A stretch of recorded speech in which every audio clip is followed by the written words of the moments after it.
remark further? Representative Gonzalez. Thank you, Mr. Speaker. I have many complaints about this judge not being fair in many cases, especially to the pro se litigants. After the Judiciary Committee meeting, several activist groups and we get together to review answers the nominee gave compared to transcript, and we found that this judge was not truthful in many of his response.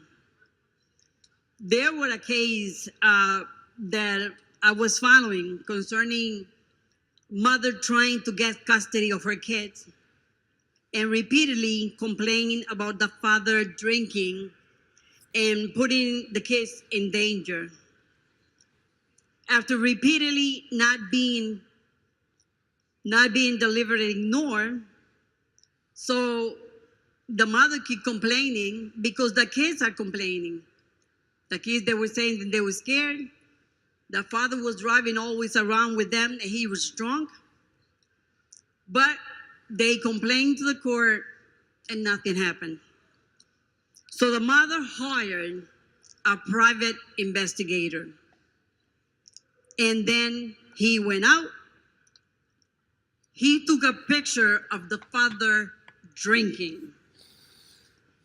When she presented the proof in court, Judge Suarez asked him, you've been drinking?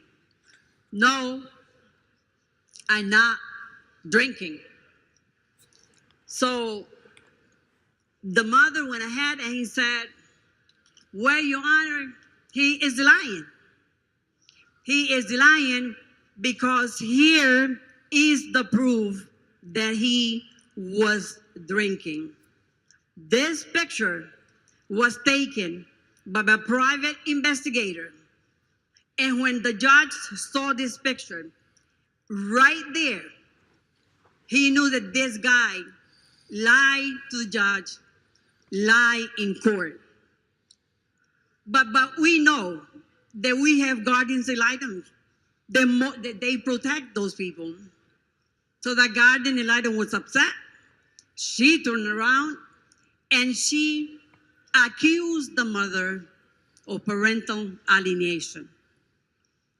So the judge totally ignored that this guy was drinking, and instead of finding this guy, he turned around and he believed the guardian ad litem, and he fined this mother $500 just because the guardian ad litem say that this guy,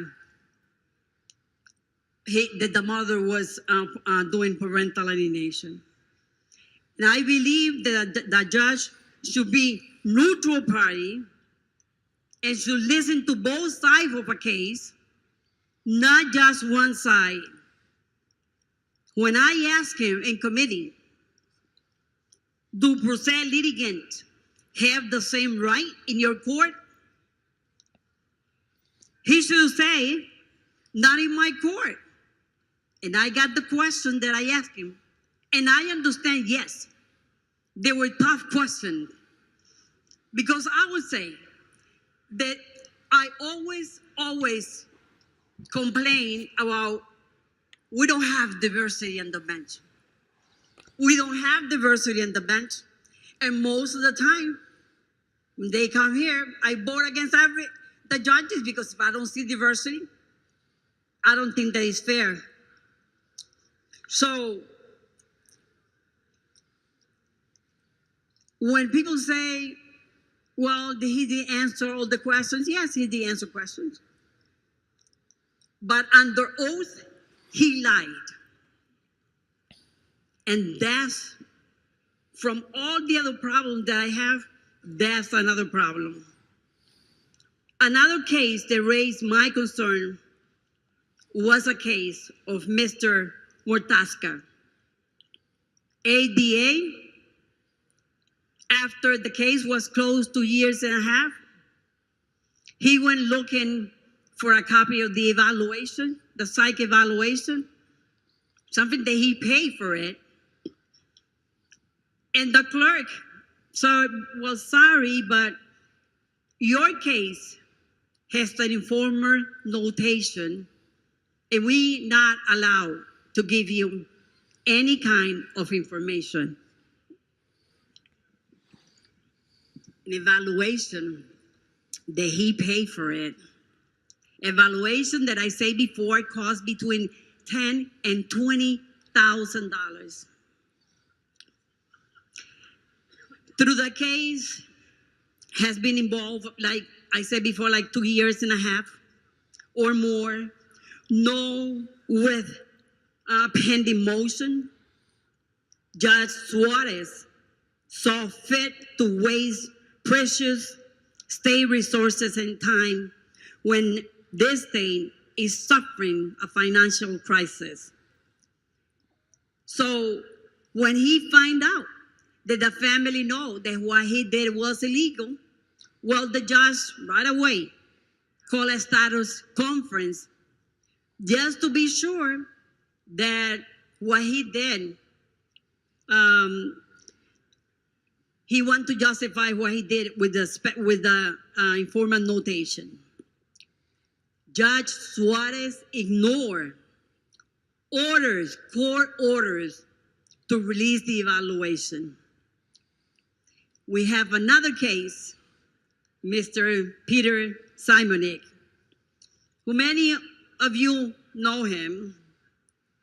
Judge Suarez refused to even acknowledge or hear motion from Mr. Simonik filed for almost 2 years, filed and request of DCF and the Glastonbury police to respond to abuse and neglect of his autistic son happening in his mother home. Judge Suarez even ignored an emergency motion Mr. Simonik filed at the grievance of DCF and the Glastonbury police. Motion filed asking Judge Suarez to help Mr. Simonik's autistic son. Judge Suarez ignored all of this. This caused the child to miss over 200 days of school and not to see his family for almost 2 years. Of court orders being violated by the mother and the child not seeing his father, while Judge Suarez completely ignored it.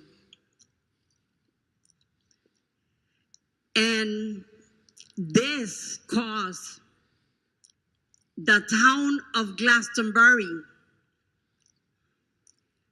over $180,000, and maybe our state like $1 million.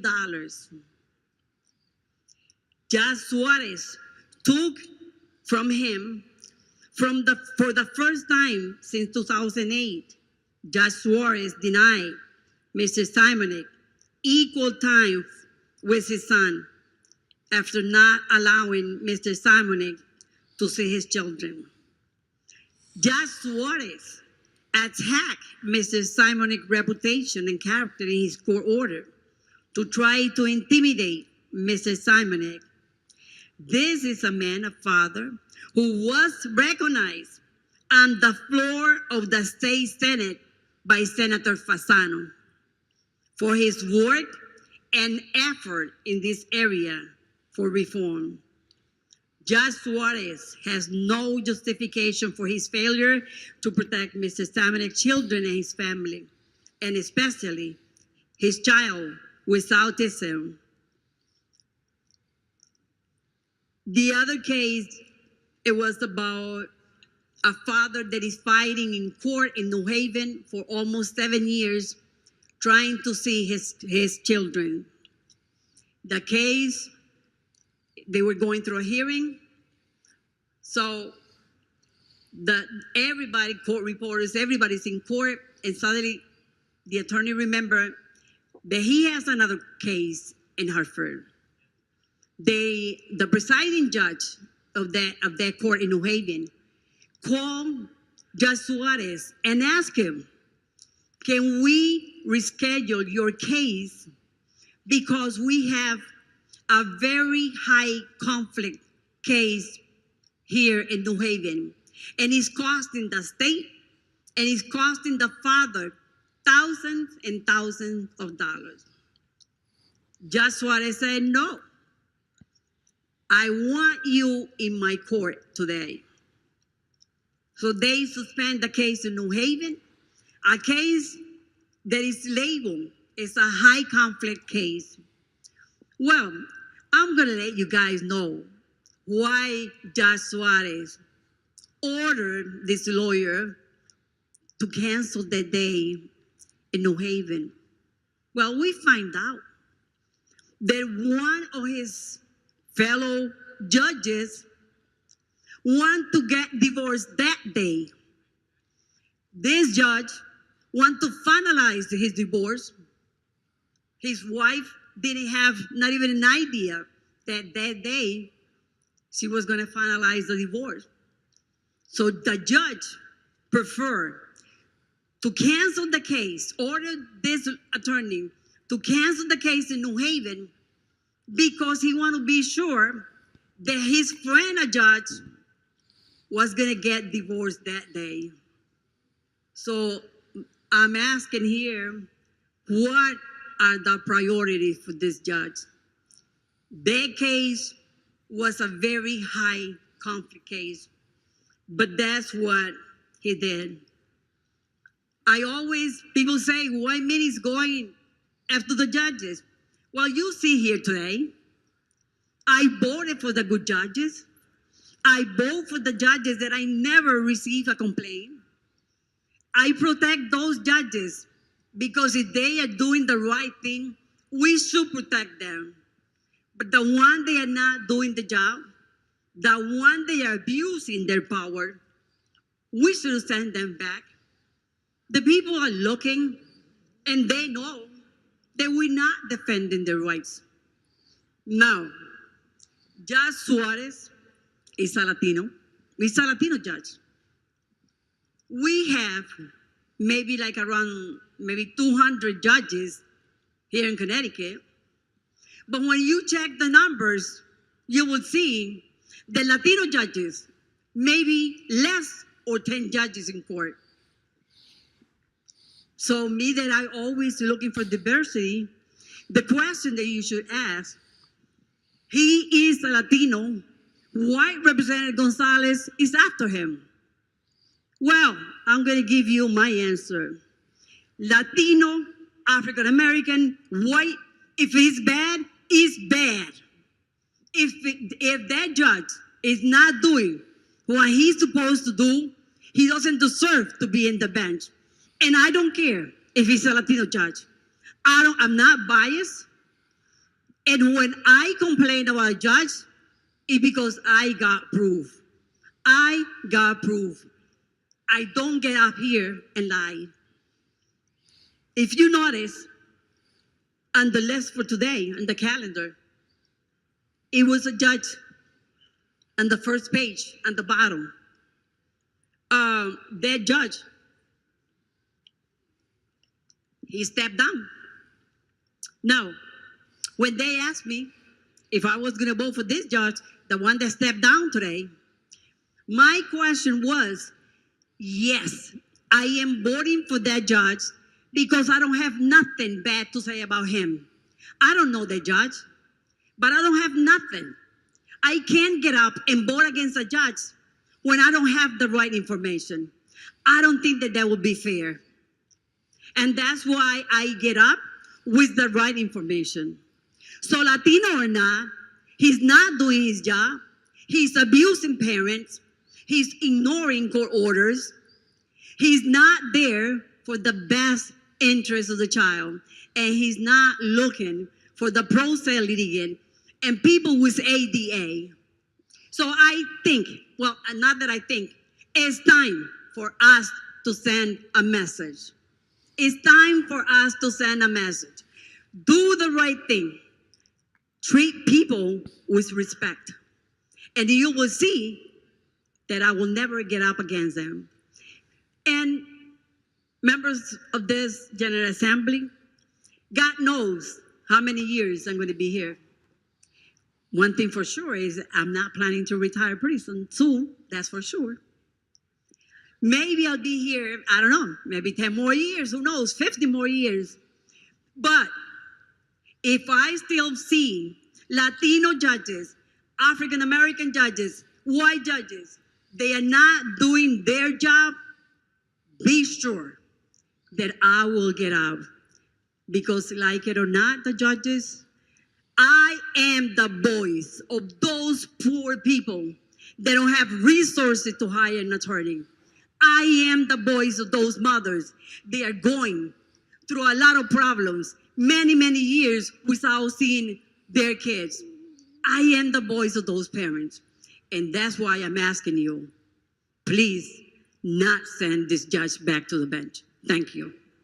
Thank you, madam. Are you ready for the question? The question is adoption of the resolution. If you are, members and